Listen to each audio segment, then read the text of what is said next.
롱롱다리 아래의 살인사건. 새벽의 안개가 걷히지 않은 광둥성 포산의 롱롱다리 아래 기괴한 광경이 펼쳐졌다. 안개에 휩싸인 강물 위로 남자 한 명의 시신이 전기자전거에 묶인 채 떠오르고 있었다. 시신의 팔다리는 잔혹하게 밧줄로 결박되어 있었고 그 모습은 마치 섬뜩한 인형극의 한 장면 같았다. 신고를 받고 출동한 경찰들은 현장의 참혹함에 말을 잇지 못했다. 피해자는 랴오장 다오. 그의 몸은 심하게 훼손되어 있었고 머리와 목에는 둔기에 맞은 흔적이 선명했다. 하지만 더 충격적인 것은 따로 있었다. 법의학 부검 결과 피해자는 익사하기 전에 이미 머리와 목에 심각한 부상을 입었지만 이것이 직접적인 사인이 아니었다. 그의 폐, 간, 신장에서 발견된 규조토가 현장의 강물에 있는 규조토와 일치했다는 사실은 피해자가 기절한 상태로 물에 던져졌음을 의미했다. 다시 말해 그는 의식이 없는 상태에서 산채로 물에 수장된 것이다. 이 잔인한 행위는 단순히 복수심으로 저질러진 것이 아니라 마치 사전에 치밀하게 계획된 의식처럼 느껴졌다. 피해자가 물속에서 마지막으로 느꼈을 공포와 고통을 상상하는 것만으로도 수사팀은 전율했다. 피해자의 지갑에는 현금 1,600위안이 그대로 남아 있었다. 이는 단순한 강도 사건이 아니라는 명백한 증거였다. 경찰은 즉시 피해자를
힘든 상황이었다.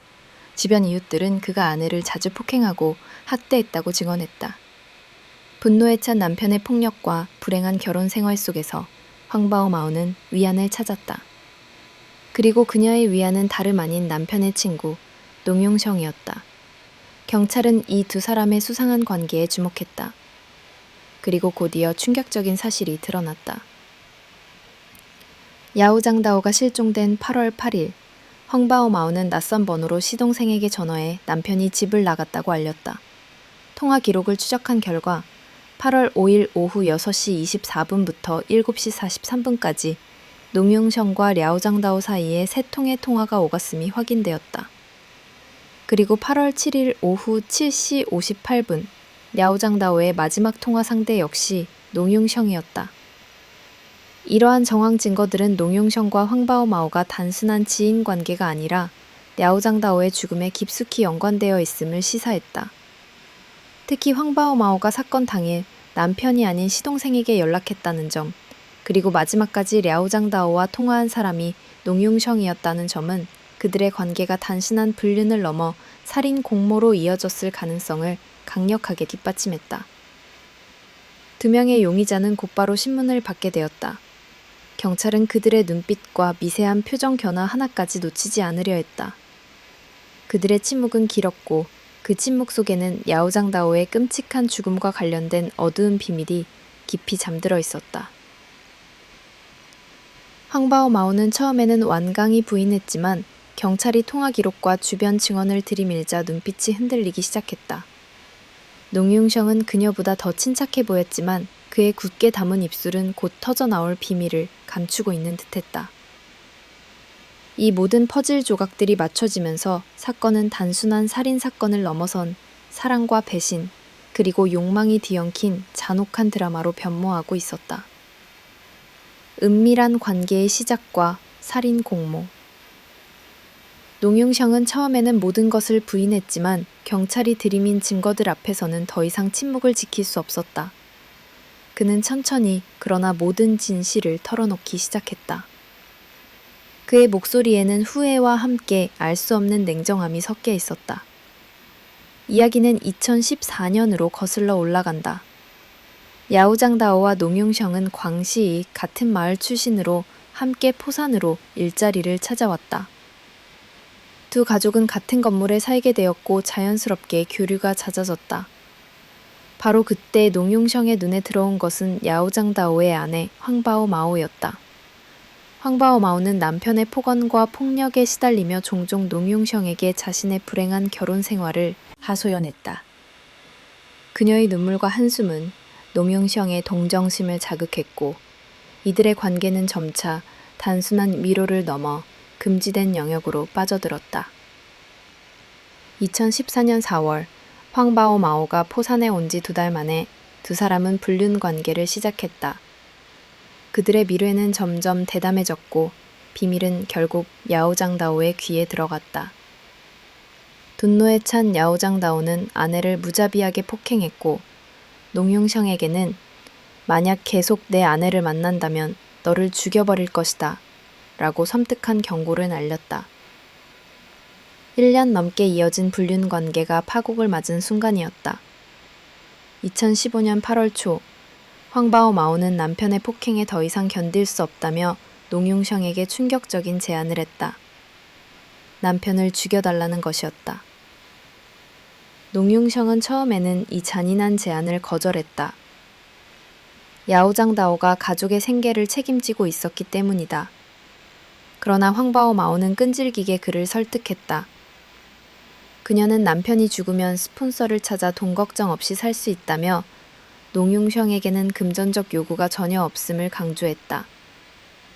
그녀의 말은 농융성의 마음을 흔들었다. 황바오마오의 끈질긴 설득과 함께 농융성은 랴오장다오의 살해 협박을 떠올렸다. 그는 더 이상 랴오장다오의 보복을 기다릴 수 없다고 판단했다. 두 사람은 함께 랴오장다오를 살해하기로 마음먹었다. 그들의 공모는 단순한 복수가 아니었다. 그것은 욕망과 공포가 뒤섞인 인간의 가장 어두운 면이 만들어낸 잔혹한 계획이었다. 그들은 인적이 드문 밤에 범행을 저지르기로 합의했고 이로써 끔찍한 비극의 서막이 완전히 열리게 되었다. 완벽한 계획, 그리고 섬뜩한 우연.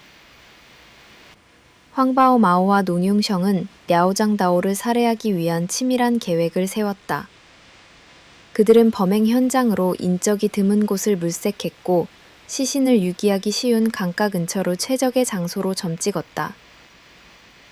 8월 초, 포산의 밤 공기는 습하고 무거웠지만 그들의 마음속에 타오르는 욕망과 증오에 비하면 아무것도 아니었다. 첫 번째 시도, 실패의 서막.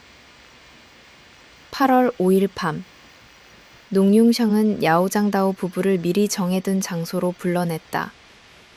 그 장소는 어둠이 짙게 깔려 있어 완벽한 은신처가 될 것처럼 보였다.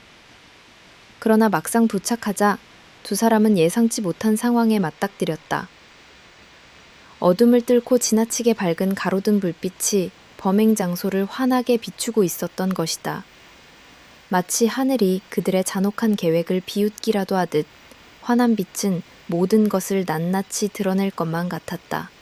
두 번째 시도, 소름 돋는 우연. 8월 6일, 그들은 다른 장소를 물색했다. 이번에는 외진 공원 근처였다. 모든 것이 완벽해 보였다. 그러나 운명의 장난처럼 그들이 범행을 실행하려던 바로 그 순간, 공원에서 학생들의 야유회가 열리고 있었다. 아이들의 웃음소리와 떠들썩한 소리가 어둠을 갈랐다. 그 순수한 소음은 농융성과 황바오마오의 잔혹한 계획과는 너무나 대조적이었다. 마치 무고한 영혼들이 그들에게 경고라도 하는 듯 소름 돋는 우연은 다시 한번 그들의 발목을 잡았다. 두 사람은 분노와 불안감에 휩싸인 채 다시 한번 철수할 수밖에 없었다. 세 번째 시도, 공포의 확신. 두 번의 실패는 그들에게 단순한 불운이 아니었다.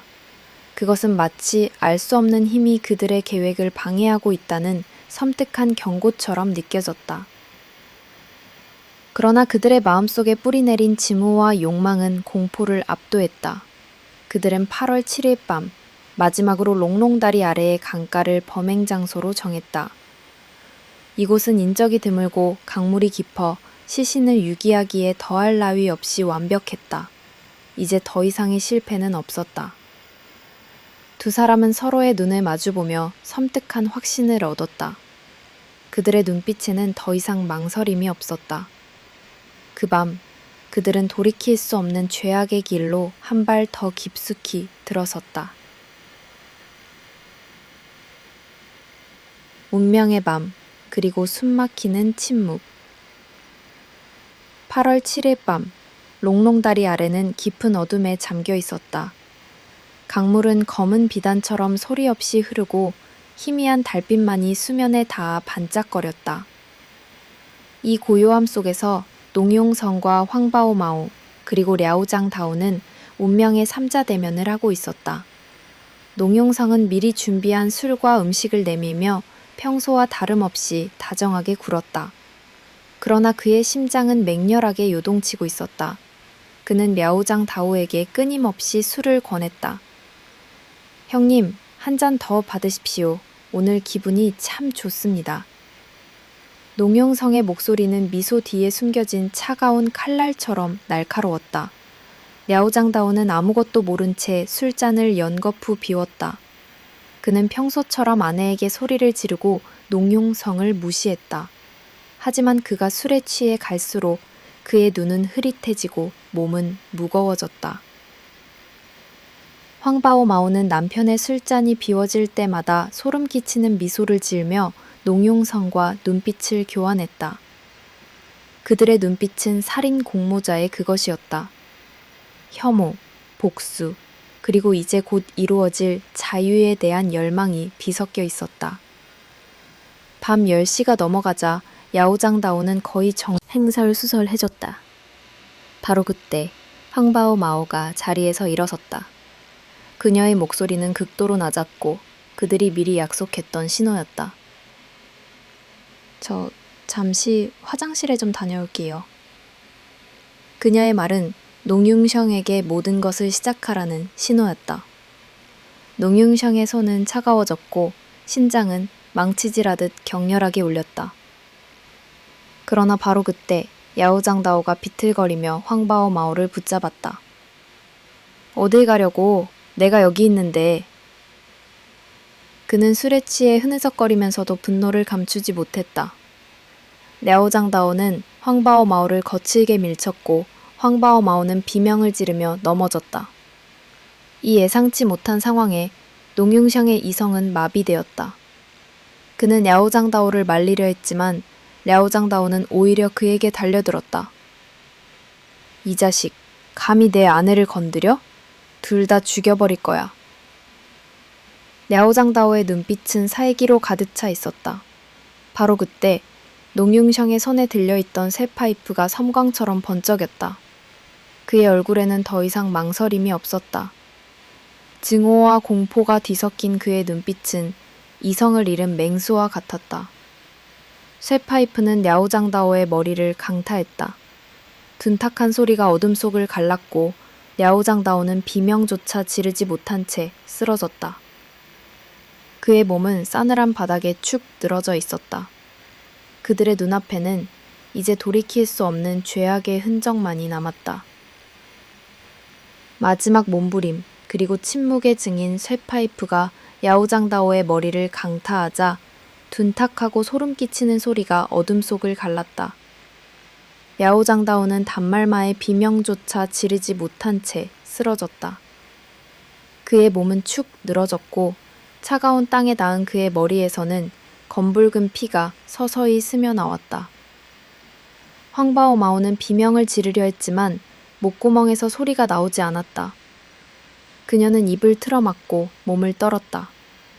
농융샹은 숨을 헐떡이며 야오장다오의 몸을 살폈다. 그의 눈빛에는 광기와 함께 순간적인 후회가 스쳐 지나갔다. 그러나 곧이어 그 후회는 차가운 현실에 대한 공포로 바뀌었다. 빨리 밧줄 가져와. 농융샹이 떨리는 목소리로 황바오 마오에게 속삭였다. 황바오 마오는 정신을 차리고 준비해온 밧줄을 건넸다. 농융샹은 랴오장다오의 성발을 묶고 그의 몸을 전기자전거에 꽁꽁 동ям했다. 그는 랴오장다오의 마지막 숨결이 끊어지기를 기다리지 않았다. 아니, 그는 감히 그 순간을 마주할 용기가 없었다. 그는 의식을 잃은 랴오장다오가 아직 살아있을 수도 있다는 사실에 소름이 돋았다. 희미한 달빛은 그들의 그림자를 더욱 기괴하고 섬뜩하게 만들었다. 농융샹은 마지막 힘을 다해 전기자전거를 강물 속으로 밀어넣었다. 철썩 하는 소리와 함께 자전거는 강물 위를 잠시 떠다니다가 랴오장다오의 몸과 함께 서서히 가라앉기 시작했다. 하지만 운명의 장난은 여기서 끝나지 않았다. 저기 봐. 황바오마오가 떨리는 손가락으로 강물을 가리켰다. 전기자전거의 부역 때문인지 랴오장다오의 시신이 다시 수면 위로 떠오르고 있었다. 마치 억울하게 죽은 그의 영혼이 마지막으로 세상에 자신의 존재를 알리려는 듯 시신은 농농 다리 아래의 차가운 물속에서 불길하게 일렁했다. 농융샹의 얼굴은 창백해졌다. 그는 다급하게 주변을 살폈다. 멀리 떨어진 강둑에서 커다란 돌덩이들을 발견한 그는 필사적으로 그것들을 옮겨왔다. 황바오 마오는 공포에 질려 아무 말도 하지 못한 채 서 있었다. 농융샹은 거친 숨을 몰아쉬며 돌을 랴오장다오의 몸에 묶었다. 그리고 다시 한번 쇠사슬에 묶인 시신을 강물 아래로 밀어넣었다. 이번에는 묵직한 돌의 무게 때문인지 야오장다오의 시신은 소리 없이 어둠 속으로 가라앉았다. 황바오 마오는 이 모든 끔찍한 과정을 눈앞에서 지켜봤다. 그녀는 직접 손을 쓰지 않았지만 그녀의 침묵과 무관심은 그 어떤 행동보다도 더 잔인한 증거가 되었다. 그들의 눈앞에서 랴오장다오의 존재는 영원히 사라졌고 그들의 영혼은 죄악의 늪에 깊숙이 빠져들었다. 농융샹은 황바오 마오를 태워 롱롱 다리 위까지 데려다 준 후 그녀에게 혼자 집으로 가라고 했다. 그리고 자신은 텅 빈 전기 자전거를 몰고 어둠 속으로 사라졌다. 그들은 감히 시신이 그렇게 빨리 물 위로 떠오를 것이라고는 상상조차 하지 못했다. 그들의 죄는 결국 숨막히는 침묵과 함께 세상 밖으로 드러날 운명이었다. 배신과 진실의 법정. 랴오장다오의 시신이 발견되자 경찰 수사는 빠르게 진행되었다. 농융션과 황바오마오는 용의자로 지목되어 곧바로 체포되었다. 그들은 각기 다른 장소에서 신문을 받았지만 마치 보이지 않는 실로 연결된 꼭두각시처럼 서로를 향해 책임을 전가하기 시작했다. 이들의 진술은 한치의 오차도 없이 서로를 배신하는 내용으로 가득 차 있었다. 황바오마오의 거짓말. 황바오마오는 처음에는 불륜 관계 자체를 완강히 부인했다. 그녀는 남편의 죽음에 대해 아무것도 모른다고 주장하며 자신은 그저 농융성의 음모에 휘말려 저를 자주 모욕하고 칼로 위협하기도 했다며 그 때문에 농융성에게 위안을 얻었을 뿐이라고 말했다. 또한 그녀는 살인 계획을 주도한 사람은 농융성이며 그가 흉기를 가져왔고 자신이 잠시 자리를 비운 사이에 범행을 저질렀다고 주장했다. 그녀의 눈빛은 순진한 가면 아래에 숨겨진 차가운 계산을 드러내고 있었다. 농융성의 변명 반면 농융성은 황바오마오의 주장을 정면으로 반박했다. 그는 랴오장다오를 때린 것은 사실이지만 그것은 정당 방해였다고 주장했다. 랴오장다오가 자신과 황바오마오를 폭행하려 했기 때문에 어쩔 수 없이 때렸다는 것이다. 그는 살인 의도가 없었으며 단지 랴오장다오가 기절한 줄 알았을 뿐이라고 말했다. 하지만 그가 랴오장다오를 쇠 파이프로 내리치고 밧줄로 묶고 돌을 매달아 강물에 수장시킨 일련의 행위는 그의 주장을 무색하게 만들었다. 진실의 반전. 경찰은 그들의 엇갈린 진술 속에서 진실의 조각들을 찾아냈다. 농융성은 황바오마오의 거짓말을 깨트릴 결정적인 증거를 제시했다. 그가 황바오마오와 함께 갔던 모텔의 영수증, 그리고 서로 주고받았던 사랑과 증오가 뒤섞인 메시지 기록들이었다.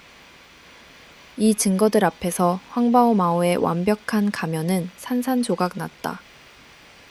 그녀는 결국 불륜 관계를 인정했고 살인 계획에 공모했음을 자백했다. 법정에서는 두 사람의 추악한 진실이 낱낱이 공개되었다. 서로에게 책임을 전가하며 뻔뻔하게 변명하는 모습은 방청객들의 분노를 자아냈다. 그들의 눈빛에는 더 이상 사랑이나 후회가 없었고 오직 자신의 죄를 덮으려는 이기심만이 가득했다. 이들의 배신과 거짓말은 랴오장다오의 비참한 죽음만큼이나 잔혹하고 소름 끼치는 진실이었다. 이제 남은 것은 이 추악한 드라마의 마지막 막을 내릴 법의 심판뿐이었다. 잔혹한 심판, 그리고 두 얼굴의 가면. 2016년 6월, 포산. 법정의 공기는 무겁고 차가웠다. 이 잔혹한 살인 사건의 최종 심판을 듣기 위해 수많은 사람들이 법정을 찾았다. 그들의 시선은 모두 두 명의 피고인, 농융성과 황바오마오에게 꽂혔다. 그들의 얼굴에는 더 이상 이전의 가면이 없었다. 그저 죄를 인정해야 하는 현실 앞에서 초췌하고 공허한 표정만이 남아 있었다. 농융성의 최후 변론. 농융성은 최후 변론에서 다시 한번 자신의 행동을 정당화하려 했다. 그는 랴오장다오를 죽이려는 의도는 없었다. 단지 그가 우리에게 폭력을 휘두르려 했기 때문에 자신과 황바오마오를 변호사는 그가 범행 당시 얼마나 위협을 느꼈는지를 강조하며 정상 참작을 호소했다. 그러나 검사는 단호하게 그의 주장을 반박했다. 피고인 농융성은 피해자를 미리 정해둔 장소로 유인했고 흉기까지 준비했다. 피해자를 기절시킨 후 밧줄로 묶어 강물에 던진 행위는 결코 정당방위라고 볼 수 없습니다. 이는 처음부터 살인을 계획한 명백한 증거입니다. 검사의 논리적인 반박에 농융성의 얼굴은 굳어졌다. 황바오마오의 냉정한 방관. 황바오마오는 직접적인 살인행위에 가담하지 않았다는 점을 내세우며 자신은 공동정범이 아니라고 주장했다. 그녀의 변호사는 피고인 황바오마오는 남편의 오랜 폭력에 시달리다 정신적으로 피폐해졌고 살인 현장에 있었지만 범행을 막을 심리적, 물리적 여유가 없었다고 변론했다. 그러나 검사는 그녀의 주장에 대해 날카롭게 반문했다. 피고인은 남편을 살해할 계획을 세우는데 적극적으로 참여했습니다. 범행이 이루어지는 동안 그녀는 현장을 떠나지 않고 모든 것을 지켜보았습니다. 그녀의 방관은 단순한 무력함이 아니라 계획이 성공적으로 이루어지기를 바라는 의도적인 방조 행위였습니다. 그녀는 남편의 죽음을 통해 자유와 새로운 삶을 얻고자 했기에 굳이 범행을 막을 이유가 없었기 때문입니다. 검사의 말은 황바오마오의 위선을 낱낱이 파헤쳤다. 그녀는 고개를 숙이고 아무 말도 하지 못했다. 법의 심판 판사는 최종 판결을 내리기 전 두 피고인에게 마지막으로 하고 싶은 말이 있는지 물었다.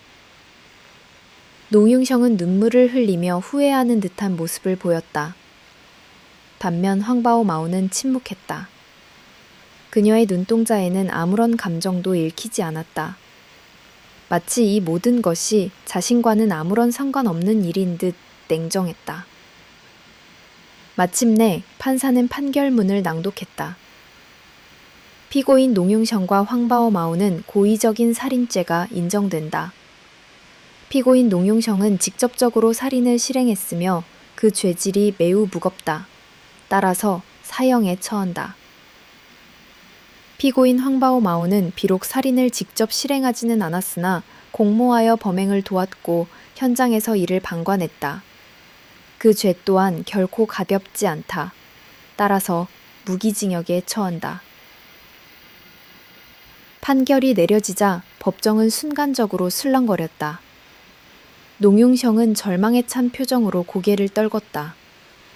반면 황바오마오는 미세한 동요를 보였을 뿐 이내 다시 차가운 표정으로 돌아왔다. 두 사람의 운명은 극명하게 갈렸다. 농융성은 자신의 죄에 대한 최종적인 대가를 치르게 되었고 황바오마오는 자유 대신 평생을 감옥에서 보내게 되었다.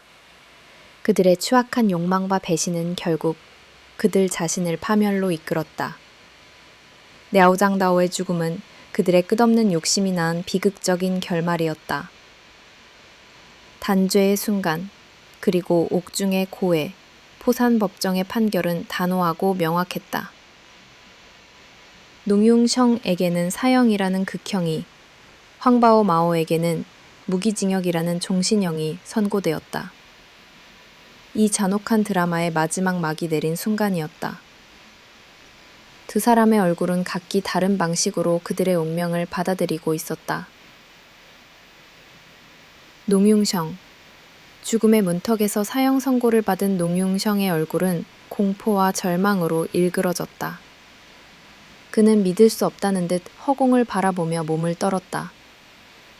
그의 눈에는 뒤늦은 후회와 함께 이제 막 깨달은 자신의 어리석음이 담겨 있었다. 그는 감옥으로 이송된 후 매일 밤 악몽에 시달렸다. 랴오장다오가 쇠 파이프에 맞아 쓰러지던 순간의 둔탁한 소리, 강물 속으로 가라앉던 그의 마지막 모습이 끊임없이 그를 괴롭혔다. 그의 머릿속에는 왜 그때 멈추지 못했을까? 라는 질문이 메아리 쳤다. 그는 감옥에서 며칠 밤을 꼬박 새우며 자신이 저지른 죄의 무게를 감당해야 했다.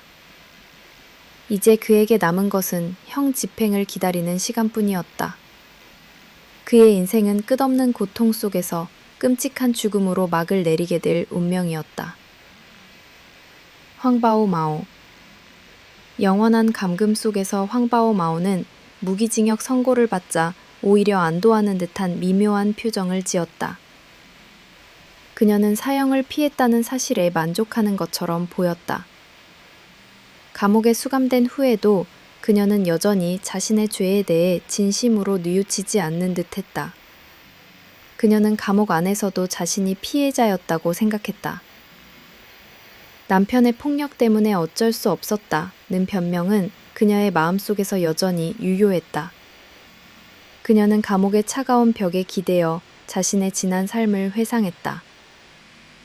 야오장다오가 자신을 폭행하던 순간들, 농융션과의 은밀한 만남들, 그리고 남편의 죽음이 가져다 줄 것이라 믿었던 자유. 그러나 그녀에게 돌아온 것은 자유가 아니라 차가운 쇠창살과 평생의 감금이었다. 죄악의 대가. 두 사람의 삶은 비극적인 결말을 맞이했다. 농융션은 목숨으로 죄를 씻게 되었고 황바오 마오는 영원히 썩어가는 고통 속에서 평생을 살아가야 했다. 그들의 어리석은 욕망과 이기적인 선택은 한 사람의 목숨을 앗아갔을 뿐만 아니라 그들 자신의 삶마저도 완전히 파괴했다.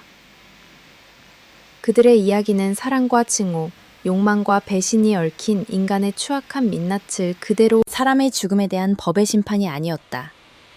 그것은 죄를 지은 자들에게는 결코 피할 수 없는 업보가 있음을 세상에 알리는 엄중한 경고였다. 비극의 끝, 그리고 끝나지 않는 이야기. 농융정에게 사형, 황바오 마오에게 무기징역이 선고된 후 그들의 이야기는 법정 밖에서 또 다른 모습으로 이어졌다.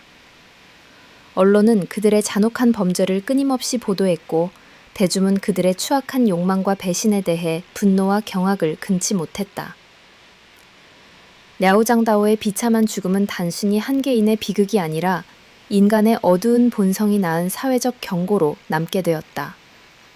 농윤성의 마지막 날들. 농윤성은 수감된 후 매일 밤 끔찍한 악몽에 시달렸다. 꿈속에서 그는 랴오장다오가 쇠파이프에 맞아 피를 흘리며 쓰러지던 순간을 끊임없이 보았다. 랴오장다오의 눈은 공포와 배신감으로 가득 차 있었고 그 눈빛은 농융정의 영혼을 갉아먹는 듯했다. 그는 잠을 이루지 못했고 식욕을 잃었으며 몸무게는 급격히 줄었다. 죽음의 문턱 앞에서 그는 비로소 자신이 저지른 죄의 무게를 온몸으로 느끼기 시작했다. 그는 감옥의 차가운 벽에 기대어 자신의 어리석은 선택이 낳은 결과를 곱씹었다. 그는 마지막 순간까지도 자신이 사랑이라 믿었던 것이 얼마나 추악한 욕망이었는지를 깨닫지 못했다. 사형 집행일이 다가올수록 그의 공포는 극에 달했고 그의 삶은 끔찍한 후회와 함께 비극적인 종말을 맞이하게 되었다. 황바오 마오, 자유를 잃은 영혼. 무기징역을 선고받은 황바오 마오는 감옥의 차가운 벽 속에서 또 다른 삶을 시작해야 했다. 그녀는 다른 수감자들과 어울리지 않았고 언제나 혼자였다. 그녀는 얼굴에는 감정의 흔적이 거의 없었지만 깊은 내면에는 여전히 자신이 피해자라는 생각에 사로잡혀 있었다. 그녀는 남편의 폭력에서 벗어났다는 사실에 안도감을 느끼는 듯했지만 그녀에게 돌아온 것은 자유가 아니라 영원한 감금이었다. 그녀의 삶은 더 이상 농융션과의 은밀한 사랑도 새로운 스폰서와 함께하는 화려한 미래도 없었다. 오직 차가운 쇠창살과 매일 밤 그녀를 괴롭히는 죄책감만이 남아있었다. 비극의 메아리. 야오장다오의 가족들은 이 끔찍한 사건으로 인해 평생 지울 수 없는 상처를 입었다. 특히 아들은 아버지를 잃었고 어머니의 끔찍한 죄를 마주해야 했다. 한때 평화로웠던 한 가정이 불륜과 배신, 그리고 살인이라는 끔찍한 소용돌이에 휘말려 산산조각났다. 이들의 이야기는 단순한 범죄 기록을 넘어 인간의 욕망이 어디까지 갈 수 있는지를 보여주는 잔혹한 거울이 되었다. 랴오장다오의 영혼은 여전히 롱롱다리 아래의 차가운 강물 속에서 억울함을 호소하고 있을지도 모른다. 그리고 그를 죽음으로 몰아넣은 두 명의 공모자는 각기 다른 방식으로 자신의 죄에 대한 대가를 치르며 영원한 고통 속에서 살아가고 있다. 이 비극의 이야기는 끝났지만 그 속에 담긴 교훈과 공포는 영원히 끝나지 않는 메아리가 되어 우리에게 남아있다.